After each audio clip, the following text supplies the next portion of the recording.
Manila Broadcasting Company. Sa balita, issue, kalingawan, negosyo, o serbisyong publiko. DXGO Aksyon Radyo Davao. Aksyon Radyo. Pag naay aksyon, naay radyo. Aksyon Radyo, ang atong radyo.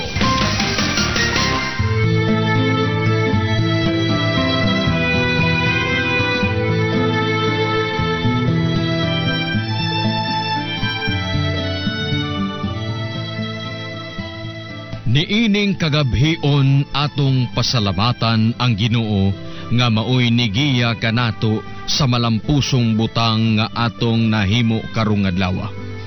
Pinaagi sa kaalam nga gihatag niya kanato ngadto sa malampusong desisyon.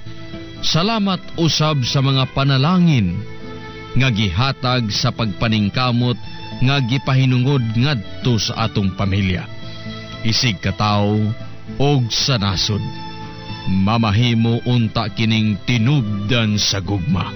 Kamatuuran, pagtahod sa matag usa kanato, og ang tumong nga makaalagad. Hinaot pagiyahan paunta kita niya sa mga musunod pa nga mga adlaw sa pagpanginabuhi nga hapsay og malinawon. Amen. Maayong gabi mga minahal namong mga tigpaminaw. Ang sibiyahanan sa DXGO Aksyon Radyo Davao sa makausapa mutapos usab niining laing adlaw sa atong panagsibya. Ang DXGO Aksyon Radyo Davao, usa ka commercial radio station dinhi sa siyudad sa Davao, diin nagsugod sa operasyon niadtong March 16, 1998. Kinsa nga gipanagiyahan sa Manila Broadcasting Company nga ang studio ug transmitter ania mahimutang sa MBC Compound, Barangay Duterte, Arcastillo Street, Agdao, Davao City. Ang DXGO Aksyon Radyo Davao, miyembro sa kapisanan ng mga broadcasters ng Pilipinas, nga gasibya sa gikusgon sa 10,000 watts. Ang DXGO Aksyon Radyo Davao dunay tumong sa pagsibya, pinasubay sa broadcasting ethics, ug labaw sa tanan sa nasudnong interest. Nagsibya ang DXGO Aksyon Radyo Davao, pinaagi sa among lisensyadong personahe sa National Telecommunications Commission, Chief Technician Christopher E. Cardanio, First Class Radio Telephone Operator with license number 93-1PXI-6710. Ronald Baliton with license number 04-1PXI-26077. Anatalio Suter Jr.